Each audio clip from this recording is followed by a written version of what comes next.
Hello and welcome to another Trekmate review. This week we're doing DS9 again. We're doing a very cool episode in the Pale Moonlight. This was suggested by our good friend Vance Major Owen, and he couldn't make it tonight, so we just thought, sod it, let's do it anyway. And we'll do something else with Vance later on. This was first aired the 15th of April 1998, and it's season 6, episode 19. And to be honest, it's it's a pivotal episode within that story arc as well. Oh, it is, totally, and I'm ashamed of myself for when you first mentioned that this is what Vance wanted to do. I couldn't remember which one it was. I got it mixed up with a Nog episode. I think I'd got it mixed up with what was it, Blue Moon or The one where he's recovering after siege of AR-558. But you know what? On a a Trekmate fan, I'm a co-host now, but I'm a long-time fan. The one thing I can't believe, exactly, yeah, I always associate that line with Mark. Of course. Even though it's become like a classic silly thing on YouTube where people have remixed it into all sorts, like... That is Mark's favourite quote. Yeah, exactly. Like, Mark, I've got Mark in my head, like, saying that every time I see that. I've got him at the same time. Mm-hmm. It's a fake. He absolutely prided himself on his version of that line. So yeah, no, shame on you for not remembering. And also with this episode, it's something that we had discussed on a recent episode of Trekmate about wishing that they had done more. But this is an episode very much revolving around the captain's log and looking back it retrospectively. Does. I don't think an episode has ever revolved more around a captain's log. And I think it works perfectly. It works brilliantly, and the episode does something, as far as I know, doesn't happen in any other Star Trek series or episodes, where it almost feels like a video log, because Avery Brooks, Captain Benjamin Sisko, is talking to the camera. Mm-hmm. Not just laying down his audio log. He's literally looking at you. Yeah, almost breaking the fourth wall. Yeah, well, he is, and correct me if I'm wrong, but I don't think that happens before or since, does it?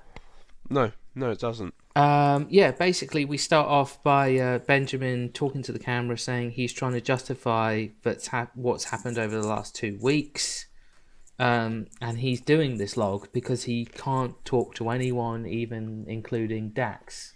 I think he says. Yeah.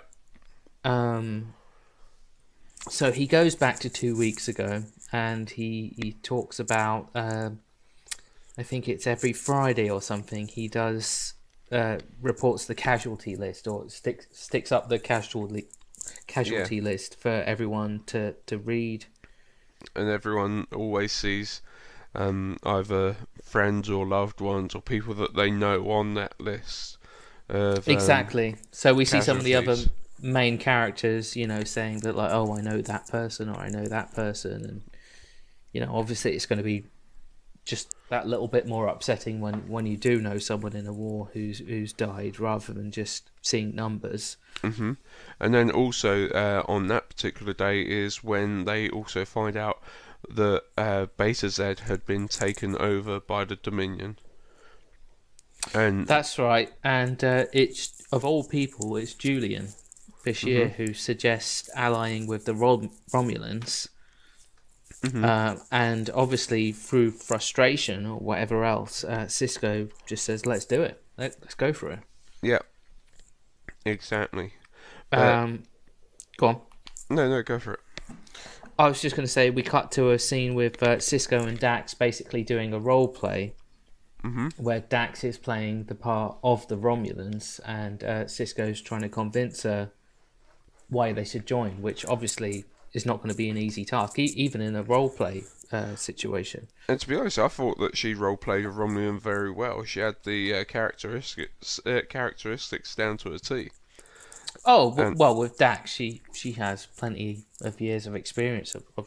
I'm guessing she's had more experience with the Romulans than anyone else. yeah, no, definitely. And she makes the very valid point that the Romulans would not accept just their word; that they would require proof of what has gone on. Yeah, they both 100% agree on that. That no matter how convincing our argument may be, it's all going to depend on that evidence. At which point, he enlists the help of the only person who would really be capable of garnering such evidence, who would be Ian Garak. Yep. Yeah, again, going back to Mark again, Mark's favourite character.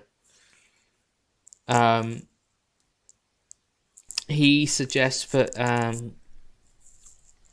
Garak actually goes down to Cardassia Prime to find evidence, actual real evidence, that may help them in this well, what's the word? Well, basically, he wants to try and garner some form of proof that the Dominion are actually going to be taking action against the Romulans, because That's right, Sisko doesn't believe that the Dominion will ever just leave the Romulans alone. That they will, like once the war is done with the Federation and the Klingons, that they will then turn their attention onto the Romulans. Well, that's it. I think we left it out. Yeah, I think he really does believe that would happen, and I've got to agree with the character of Sisko. I think that would happen. So what he's trying to do, it is trying to help Starfleet and all the neighboring planets and stuff, but I think he does believe that it's in the Romulans' best interests. But Yeah, exactly. But also, the thing is, Garak turns around and says to him, it's going to take calling in every single one of his favours to make this plan happen.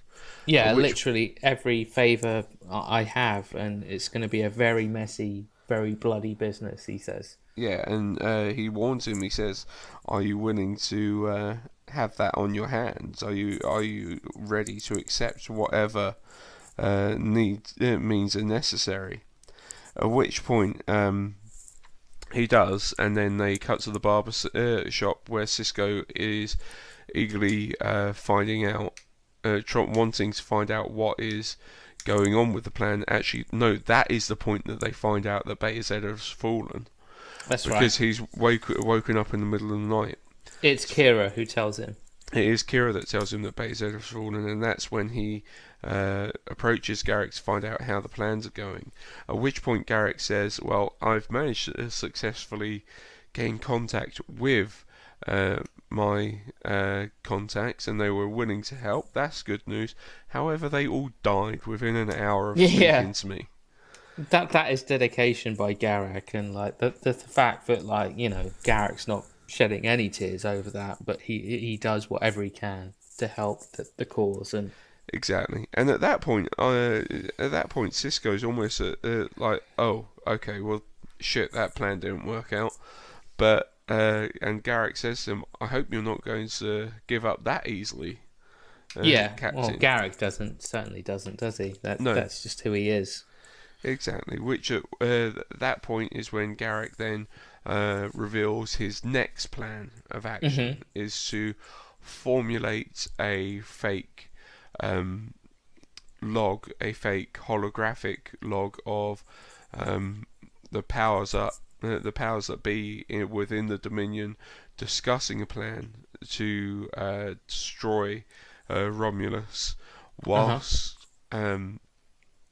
to convince the Romulans to get into the war. He then reveals that the only person capable of doing this certain job is one of his former associates that is now inside a Klingon prison awaiting execution. I've got here, it's Grayfon Tolar. It is Could be saying Graython that Tolar, wrong. yeah, Yeah. who is an expert in holographic forgery. And because this story is so jam-packed, they don't mess around with showing him getting busted out. They just cut straight to him on DS9. Hmm. And that's the thing. He's first of all assuming that Sisko just wants some spank material for the holodeck, but Maybe no, Quark, but not Sisko. no, not Sisko. And at which point, Sisko then says, "No, no, no, you will be contacted. Go back to your quarters. Garak will be with you soon." And then it clicks, and he's like, "Oh, this is serious shit." Yeah. Which it And is. It doesn't get much more exactly. serious than this episode. No, exactly. Part of the captain's log camera stuff, Sisko at this point is feeling like he's made a mistake. Then we cut to a scene where Odo tells Sisko that Grayfon has tried to kill Quark Hmm. for whatever reason. Basically, what it was Graython got a little bit frisky with one of the Dabo girls after too many drinks. Yeah, and he also felt like he had immunity by Sisko. Yeah, exactly. As soon as he got into trouble, he just said, "Well, I'm an esteemed guest of Captain Sisko." Yeah. At which point, Captain Sisko does come down and speaks to Odo and says, "I need to keep his being here on the station absolutely off the records." At which point, Odo says, "Well, that's fine by me. However, if Quark decides to press charges, there is no way I can keep that." So Sisko then approaches Quark. This is the only point of the episode which is anywhere near funny. Everything else is serious about this episode. Mm-hmm. He's forced to bribe Quark because Quark brings up 98th rule of acquisition, which is every man has his price. Yes, exactly. And which is also Ted DiBiase's catchphrase. Yeah. Money, money, money, money, money. Yeah. It's probably true, though, isn't it, really, when you think about it? We should dub over that song with Quark's voice. Yeah. Every man's got his price. Like I say, that's the closest moment to comedy in this episode, and it's all very serious after that. Sisko, again, is saying to the camera that he thinks this might have all been a big mistake. Yeah, very much. The captain's log is he's venting everything, but also trying to justify what happens within the episode to himself. I'm going to say, at least I'm saying it in the middle of this episode review for once instead of in the first minute. I think this episode is brilliant writing by the writers. It's just so smartly done from beginning to end. Oh no, definitely, because that's the thing. At the beginning of the log, he very much is of the I've done really bad shit here. I really don't know if I can live with this. And then as the episode goes on, you see his acceptance of what has happened. Because at this point, after bribing Quark, finding out exactly what he needs, which is basically just a whole bunch of stuff that Odo's took away from him back. Then that means that Graython Tolar has got the means to continue on with building this holodeck program, whilst Garak obtains a Cardassian memory rod. That's it. He tells Sisko that he now has to buy the rod itself, where they have to swap something like 200 litres of some mutadin gel? Biomimetic gel. Yeah, it basically it's like some explosive thing, you know. Well, that's the thing. I think it can be used for a number of things. However, it is also used within chemical weapons. It's more than likely going to be used for something horrible and very dodgy. And Sisko feels his only fast option is to ask Julian to get it through medical Starfleet means, and Julian doesn't know what it's for, so he's very unhappy about it and says he's going to put it in his log, and Sisko says fine, but he just wants to get on with it, doesn't he? It's like... Exactly, because the thing is, he can't reveal to Julian why this is going on. He needs no one to know what's going on. And with the biomimetic gel, initially Sisko wasn't happy to actually do that exchange. However, Garak soon he makes almost backed it clear, out of it, didn't he, for a moment? Yeah, Garak makes it clear that if there was any other option, he wouldn't be coming to him with this. Yeah. Which, at that point, Sisko then accepts what they want, but just says, I can't do 200 litres, which he then gets them down to 85 litres. Oh, is it? Okay, yeah. But yes, at that point, I do feel for Bashir, because he wants, that's the thing, he's doing his job. He doesn't agree with the actions that's being taken, and also he's not being given any information as to why or what it's being used for. Yeah, I got to be honest. I understand the writing in this episode, but I think Sisko maybe could have let him in on that, and he would have been all right with it. I don't know. The thing is, the more people know, the more of a risk it becomes. Well, yeah, I suppose you're right. He runs the risk of, if he tells them that, it could all just break down right there, and everything else that had come before would have been for nothing, I suppose. So, but also, the finger of blame would never be with Julian if he doesn't know of anything that's going on. Yeah, you're right. Actually, it's like, I know there's not as big a friendships in DS9 as there maybe is with something like TNG, but I think, to an extent, Sisko is trying to be nice, isn't he, to Julian there, where it's like, you don't want to be involved in this stuff, like you don't want to get into this. Exactly, because I'm not sure if it's here or just prior, but it was around this point that Starfleet actually got back in touch with Sisko and gave him the all clear to go ahead with this mission. Basically gave him their blessing, but it was all down to Sisko to actually pull off the hoodwinking. Yeah, they're putting a lot of stuff on him, aren't they? Like, if this goes well, good for you, but if it doesn't, then you're fucked.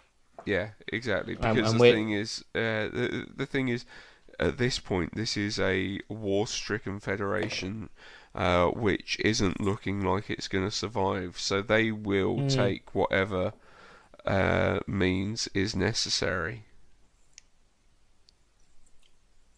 So Sisko and Garak watch a satisfactory, in quotation marks, holo simulation of Wayoon and Damar and a couple of others talking about their plan to attack the Romulans at some point. As I say, it's satisfactory. It's good enough.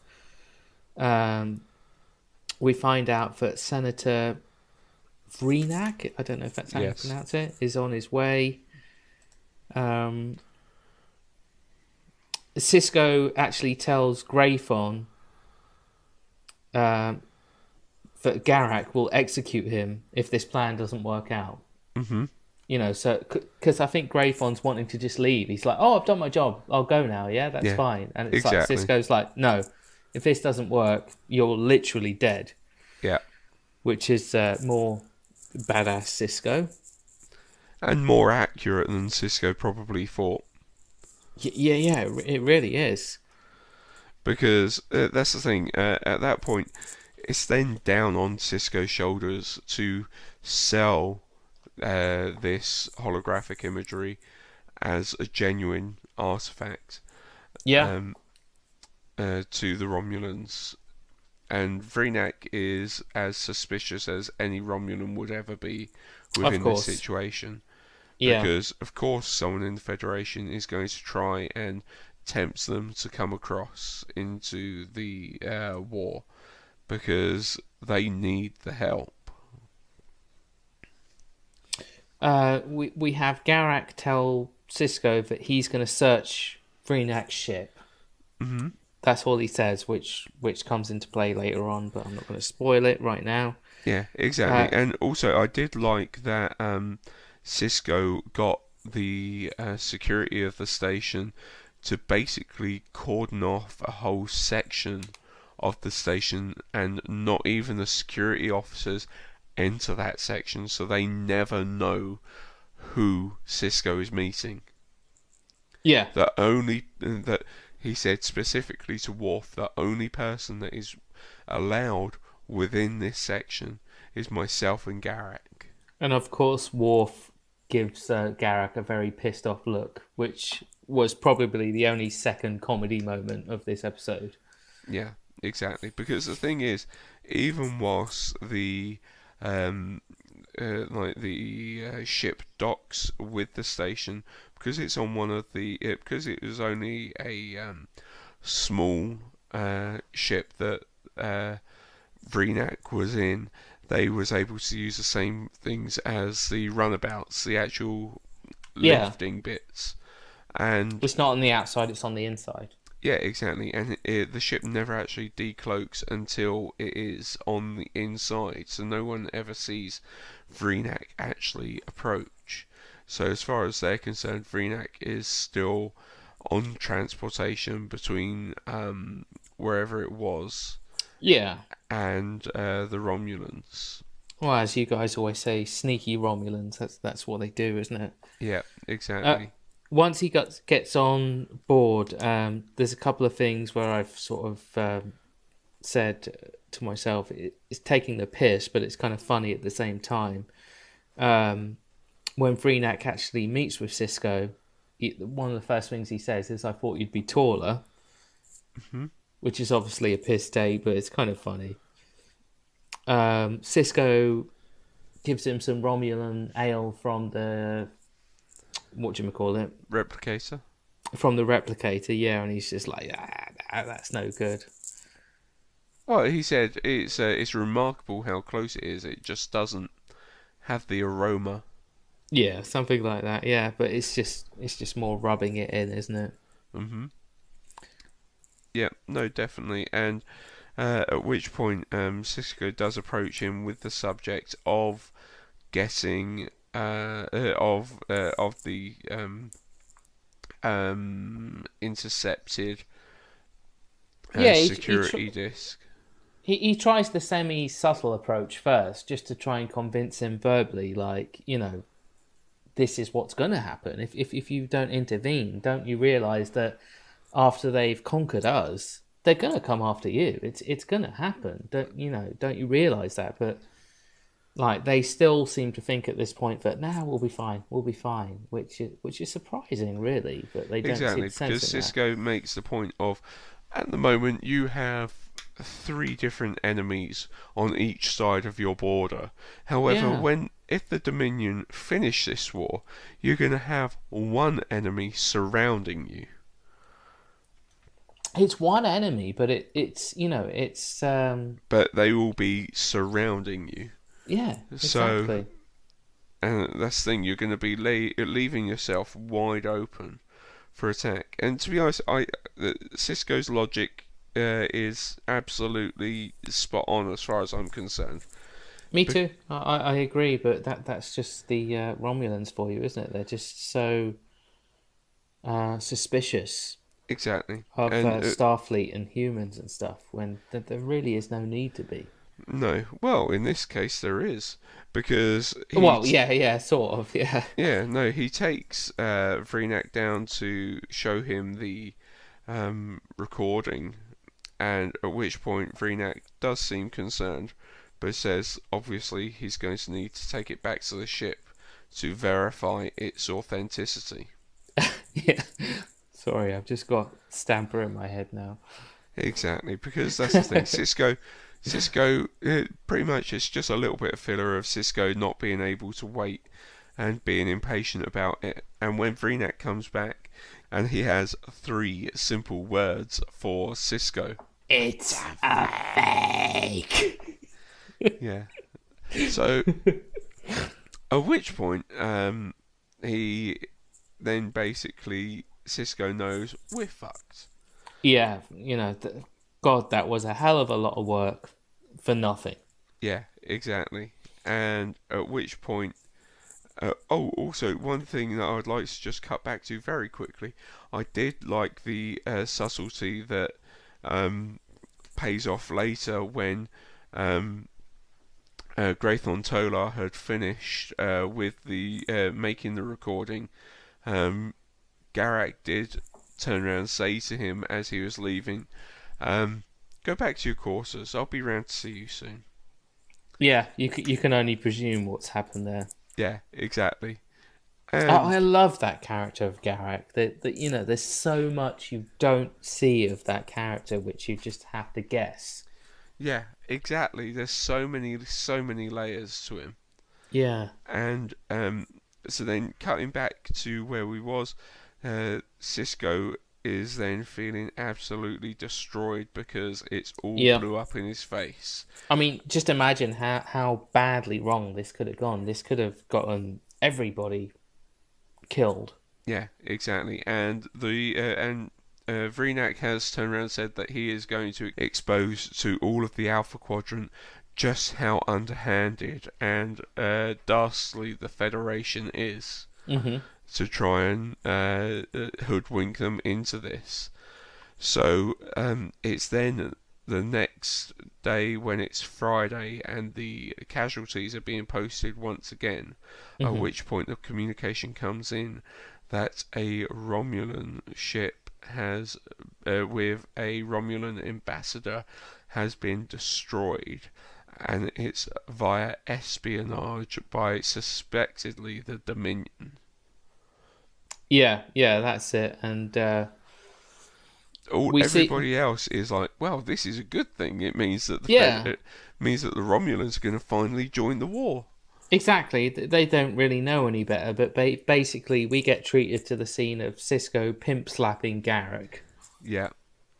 And I've just written down in my few notes here that Garak's plan worked.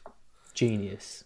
Yeah, exactly. Because that's the thing. Sisko turned around and said to him, "So this was your plan all along?" And he was like, "Well, no, I hoped that the recording would have worked. However, I did plan for this inevitability because now the Romulans are going to investigate the wreckage, find this data rod with this recording of a planned invasion of Romulus." And he turns around and says, "Yes, but they'll know it's a fake." And he said, "No, they will assume that the inconsistencies are down to the damage caused by the explosion that was on the ship." I absolutely love it, and I've got to believe that this is how Garak just lives his life, just like thinking and planning ahead, stuff like this all the time. I just think he's such a smart character. Oh, most definitely, most definitely. At which point we cut back to Sisko and his log, his captain's log. At which point he then turns around and says that he's lied, he's cheated, bribed, and he's an accessory to murder, but he thinks he can live with it. Yeah, and I love that. I think in a way when I heard that, I thought like this episode instead of Pale Moonlight could have been called "I Think I Can Live with It," but it may have ruined it if it was called that because it would be like a little spoiler. Exactly, because I love Garak's quote of Garak was right about one thing. A guilty conscience is a small price to pay for the safety of the Alpha Quadrant. Yeah, which, like I say, that's got to be how Garak has been thinking for decades at that point. Yeah. Whatever you've got to do. Exactly. And at which point Captain Sisko erases the entire log. Yeah, I love that. That's a brilliant ending to the thing. He's just recorded this whole captain's log, which is more personal than maybe anything we've ever heard from a captain. And then it's just ended with computer erase entire log entry, and it's just brilliant. Yep, exactly. I think this is just an excellent example. I know we don't give ratings, but it's an excellent example of a 10 out of 10 episode. Oh, definitely. That's the thing. As you said, nowadays we don't do ratings because No. we just like to give a feeling whether we've enjoyed an episode or not. But this is probably the closest that you'll ever... No, it definitely is a perfect episode. It is. Brilliant. Brilliant. It's absolutely fantastic, and it plays such a pivotal role in where the Dominion War goes from here. Yeah. Yeah, most definitely. And if you haven't seen this, how the hell not? How the hell not? You need to see this episode. So, let us know what you think about the episode. What's your favourite bits? Let us know in the comments section below. Remember to like, favourite and subscribe. And head on over to our Facebook page, why not, and say hello, or to our Twitter, at TrekMate1701. So, thanks again for joining us, guys. I've been Wayne Emery. I've been Jude Hawkins, and that was another TrekMate review. Make it so. Prepare to attack. All hands battle station. Don't worry, we will get to the bottom of this. All right. Ask is a tall ship and a